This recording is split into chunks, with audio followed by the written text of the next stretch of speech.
三全聊养生，夏天我们都会吹空调，我们今天就来聊一聊夏天吹空调的问题。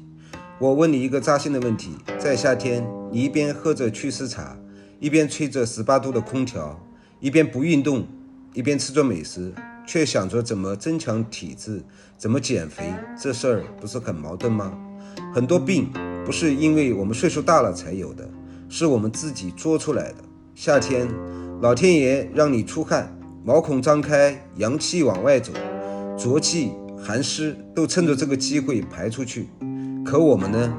办公室空调对着后脖梗子吹，回家第一时间开空调，温度恨不得达到16度，汗出不来，肺第一个受伤。中医讲肺主皮毛，开窍于鼻，你人为制造了一个反季节的小环境，寒邪从皮肤钻进去，肺最先扛不住，肺伤了，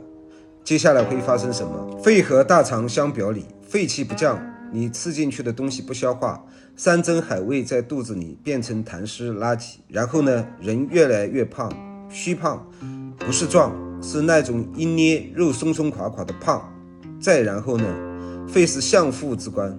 给五脏六腑分配气血的，肺一罢工，心、肝、脾、肾全跟着掉链子，你以为是胖，其实是弱，体质从结实一步步变成怕冷、怕热，一动就喘，换季就咳。你不是病了，你是违反了天时。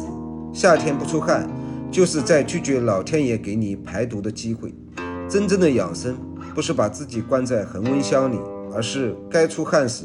出一场透汗，该通风时打开那扇窗，该让肺休息时